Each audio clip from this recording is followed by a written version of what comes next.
नागपूर्ण किचनमध्ये आपले स्वागत आहे। आज मी तुम्हाला चिकन सँडविच करून दाखवते। चिकन सँडविचला लागणारी तयारी अशी आहे। मी उकडून घेतलेले आहे कॉर्न आणि चिकन, गाजर, कांदा, कॅप्सिकम हे मी मिक्स केलेलं होतं अगोदर, त्याच्यातच हे सगळं मी मिक्स करणार आहे।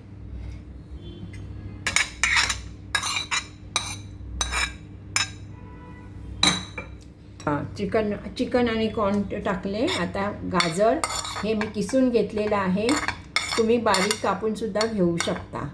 आता हे कांदा, ऑनियन आणि हिरवी कॅप्सिकम, तुमच्याकडे दुसऱ्या कॅप्सिकम असतील येलोवाल्या, पिवळ्यावाल्या, त्याही तुम्ही घेऊ शकता। मॅन्युएस टाकते आहे, नॉनिस टाकते आहे, आपल्याला लागेल तेवढं थोडं मिक्स होईपर्यंत घालायचं आहे। तुम्हाला जेवढं पाहिजे असेल तेवढं घालू शकता। हा पिझ्झा पास्ता सॉस आहे।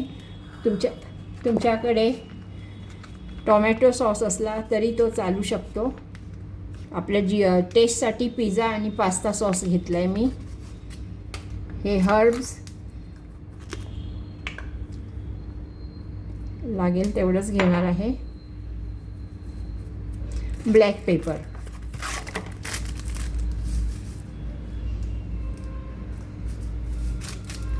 स्पायसी जरा जास्त स्पायसी होण्यासाठी मी 1 चम्मच चिली फ्लेक्स टाकते।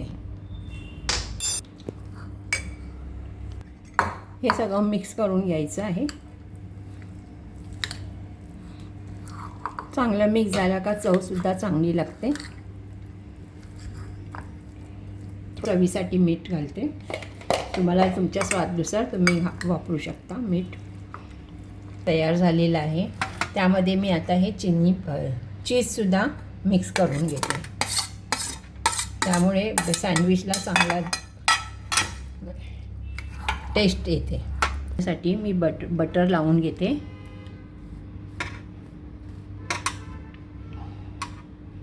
आणि ती बाजू मी खालीच ठेवणार आहे।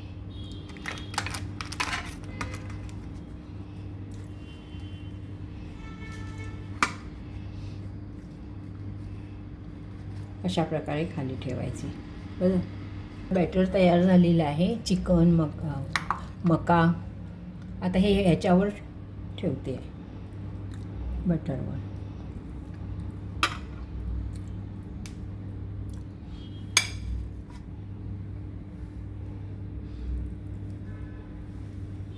सँडविचसाठी हे ओव्हन मी फिलिंग्स लावून घेतलेली आहे आणि आता मी हा ब्रेड त्याच्यावर ठेवणार आहे।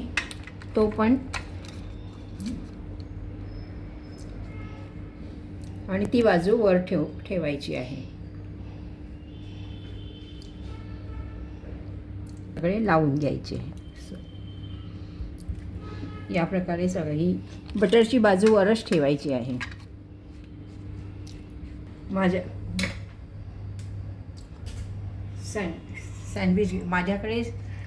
सँडविच ग्रिल आहे।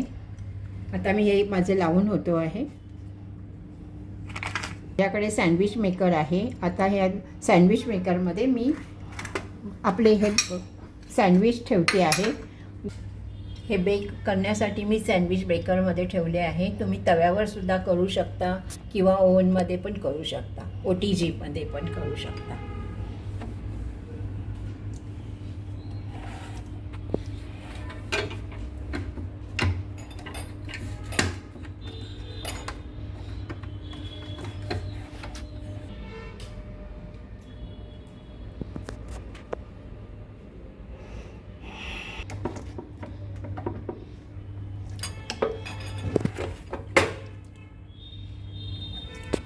आता मी हे सँडविच ब्रेकरमध्ये बेक करण्यासाठी ठेवले आहे।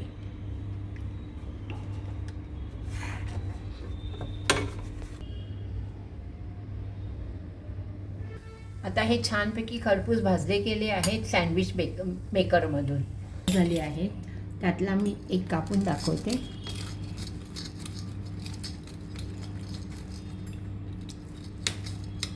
हे बघा कसे चीजी झाले आहे, दोन्ही बाजूंकडे चांगले कुरकुरीत. पुढं हात करा. तुम्ही हे सॉस बरोबर सुद्धा खाऊ शकता.